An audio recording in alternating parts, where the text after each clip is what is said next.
تعال نحول الصورة دي من صورة عادية وحلوة اي نعم لصورة اجمد بكتير زي ما انت شايف. مش بس كده، البرنامج ده فيه كمية ادوات رهيبة جدا مش هتخطر على بالك. السلام عليكم، انا ايمان محمد، والنهارده جايبه لك برنامج كنز. مش هتلاقيه موجود على جوجل بلاي، مش هتعرف تنزله الا من اللينك اللي انا سايبه لك في البايو او في اول تعليق. بس دلوقتي خلينا نتكلم عن مميزات البرنامج ده. البرنامج بيقدر يعمل لك اديت لاي فيديو يعني، وكمان في نماذج جاهزه بتقدر تختار اللي انت عاوزه وتضيف عليه الصور او الفيديوهات بتاعتك ويطلع لك فيديو بنتيجه احترافيه. الميزه رقم 2 انك لو مصور او مصوره فيديو يعني حسيت بعد كده ان جوده الفيديو مش كويسه، او انك عاوز تظبط شويه حاجات في شكلك او في شكلك، ميك اب بقى وحركات وحاجات زي دي، كمان في موجود جوه نفس البرنامج. والاحلى كمان من كده ان لو عندك صوره قديمه او متاخده بكواليتي او بجوده مش قد كده، بكل سهوله بتقدر تعلي من جوده الصوره دي وتخليها HD او 2K او كمان 4K زي ما انت عاوز. الاجمد من كده ان في ميزه تعليه جوده الفيديوهات او الصور باستخدام الذكاء الاصطناعي. لو مشوشه او ملغوشه او جودتها مش عاجباك بتقدر تعلي من الجوده بتاعتها بمنتهى السهوله. ضيف بقى عندك حكايه الميك اب وتغيير لون الشعر واضافه شنب وشلة شنب.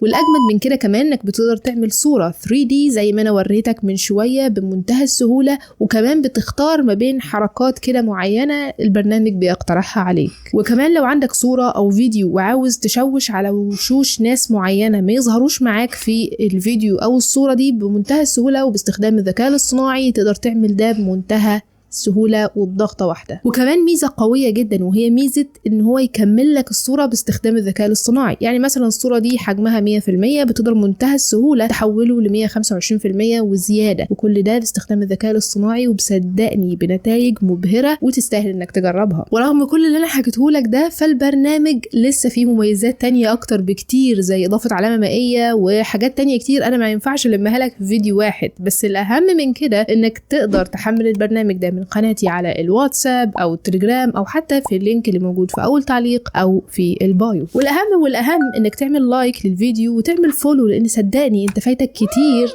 لو مش متابعني.